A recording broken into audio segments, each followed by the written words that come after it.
Okay, chapter 15, part 2. This was too much for the old people in the bed. All three of them made a dive for the bottle. 6 scrawny hands shot out and started scrabbling to get hold of it. Grandma Georgina got it. She gave a grunt of triumph and unscrewed the cap and tipped all the little brilliant yellow pills onto the blanket on her lap. She cupped her hands around them so the others couldn't reach out and snatched them. "All right," she shouted, excitedly, counting them quickly. "There's 12 pills here. That's 6 for me and 3 each for you." "Hey, that's not fair," shrilled Grandma Josephine. "It's 4 for each of us." "4 each is right," said Grandpa George. "Come on, Georgina, hand over my share." Mr. Wonka shrugged his shoulders and turned his back on them. He hated squabbles. He hated it when people got grabby and selfish. Let them fight it out among themselves, he thought, and he walked away.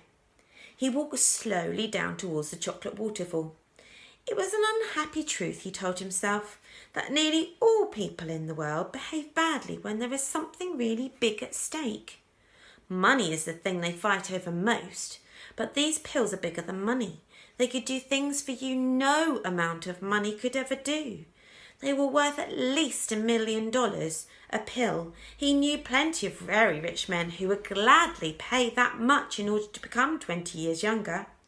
He reached the riverbank below the waterfall, and he stood there gazing at the great gush and splash of the melted chocolate pouring down. He had hoped the noise of the waterfall would drown the arguing voices out of the old grandparents in the bed, but it didn't. Even with his back to them, he still couldn't help hearing most of what they were saying. "I got them first," Grandma Georgina was shouting, "so they're mine to share out." "Oh, no, they're not," shrilled Grandma Josephine. "He didn't give them to you. He gave them to all 3 of us." "I want my share and no one's going to stop me getting it," yelled Grandpa George. "Come on, woman, hand them over." Then came the voice of Grandpa Joe, cutting in sternly through the rabble. "Stop this at once," he ordered. "All 3 of you. You're behaving like savages." "You keep out of this, Joe, and mind your own business," said Grandma Josephine. "Now you be careful, Josie," Grandpa Joe went on. 4 is too many for one person anyway." "That's right," Charlie said. "Please, Grandma, why don't you just take 1 or 2 each like Mr. Wonka said?